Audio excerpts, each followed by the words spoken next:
প্রশাসনের নজরদারির অভাবে অবৈধ যানবাহনের দৌরাত্ম্য বেড়েই চলছে। ঝালকাঠির নলছিটি উপজেলার বিভিন্ন সড়কে অনুমোদনহীন যানবাহনের সংখ্যা দিন দিন বেড়েই চলেছে।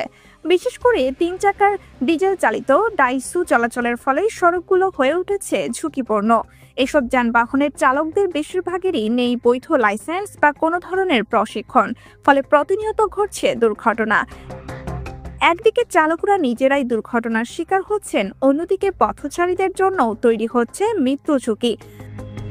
নলছিটির বিভিন্ন সড়কে চলাচল করা 3 চাকার এই ডাইসুগুলো মূলত ইট, বালু ও কাঠ পরিবহনের কাজে ব্যবহৃত হয়। তবে অদক্ষ চালকদের নিয়ন্ত্রণে থাকার কারণে এগুলো ভয়ঙ্কর হয়ে উঠছে।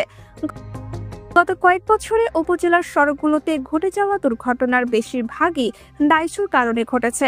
অতিরিক্ত লোড নিয়ে চলাচলের কারণে গ্রামের সড়ক কালভার্টগুলো ভেঙে যাচ্ছে। সড়কের ইটের গুঁড়োতে গ্রামের সবুজ গাছপালা লালচে বর্ণ ধারণ করছে।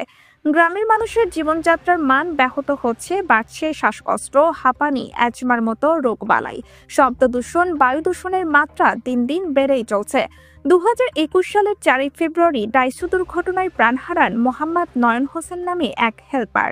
2024 সালের ফেব্রুয়ারিতে নলছিটির সূর্যপাশা গ্রামের বাসিন্দা রুবেল হাওলাদার ডাইসু উল্টে চাপা পড়ে মারা যান।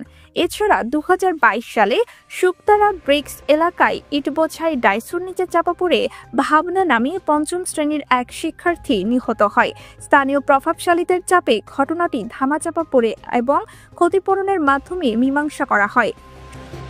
সুবিদপুর ও কুশঙ্গল ইউনিয়নের ইটভাটাগুলোতে প্রতিদিন 40 থেকে 50টি ডাইসু চলাচল করে। বিশেষ করে পূর্ব গদন্দা সড়কে এইসব যানবাহনের আধিপত্য বেশি। ভারী যানবাহনের চাপে সড়কের অবস্থা বেহাল হয়ে পড়েছে, বাড়ছে দুর্ঘটনার আশঙ্কা। এছাড়া শব্দ ও বায়ু দূষণের কারণেও ভোগান্তিতে পড়ছেন স্থানীয়রা। ফজরের নামাজের পর থেকেই এসব যানবাহনের শব্দে অতিষ্ঠ হয়ে পড়েন পূর্ব গদন্ডার বাসিন্দারা। রাস্তায় উঠতে থাকা ইটের গুঁড়া ও ধুলাবালিতে শ্বাসকষ্ট সহ নানা স্বাস্থ্য সমস্যা তৈরি হচ্ছে। এছাড়াও উপজেলার পৌর এলাকা দপদপিয়া, মগর, কলকাঠি সহ একাধিক এলাকায় অবৈধ যানবাহনের বেপরোয়া গতিতে মাঝে মধ্যে ঘটছে দুর্ঘটনা। কখনো কখনো রাস্তার পাশে খাদে উল্টে পড়ে থাকতেও দেখা যায় এসব ঝুঁকিপূর্ণ অবৈধ যানবাহন। স্থানীয় বাসিন্দারা দীর্ঘদিন ধরে অনুমোদনহীন যানবাহন বন্ধের দাবি জানিয়ে আসছেন। একাধিকবার জনপ্রতিনিধিদের কাছে অভিযোগ জানানো হলেও কার্যকর কোনো পদক্ষেপ নেওয়া হয়নি। এই রাস্তাঘাটে গাড়ি চালানো যায় না ডাইসুর কারণে। গাড়ি রাস্তার পাশে থুই দিলে ভাঙ্গাচুর এমনি রাস্তা, গাড়ি থুইলে ধাক্কা দিয়ে হালাই দেয় ডাইসুতে, হেয়া পরে লাস্টে ঘেরের মধ্যে। কথা ঠিক আছে।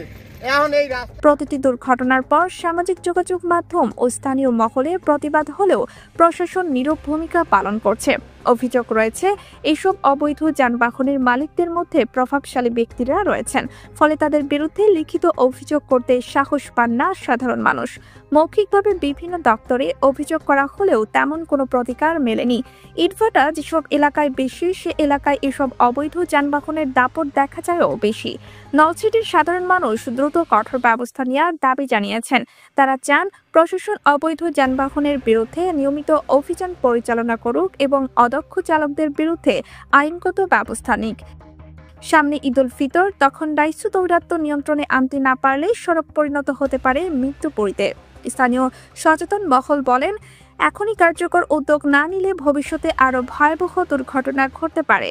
অনুমোদনহীন যানবাহন নিয়ন্ত্রণ, দক্ষ চালকদের প্রশিক্ষণ ও সড়ক সংস্কারের উদ্যোগ নিলে দুর্ঘটনা কমানো সম্ভব। অন্যথায় নলছিটি উপজেলার সড়কে দুর্ঘটনা বাড়তে থাকবে বলে মনে করেন তারা। আরও বলেন, সময় এসেছে প্রশাসনের কঠোর পদক্ষেপ নেওয়ার, না হলে এই প্রাণঘাতী অব্যবস্থাপনা নলছিটিকে আরও গভীর সংকটে ফেলবে। নলছিটি থানার ভারপ্রাপ্ত কর্মকর্তা আব্দুল সালাম জানান, খুব শীঘ্রই এসব অবৈধ যানবাহনের বিরুদ্ধে প্রয়োজনীয় ব্যবস্থা নেওয়া হবে। মশিউর রহমান রাসেল, ঝালকাঠি প্রতিনিধি।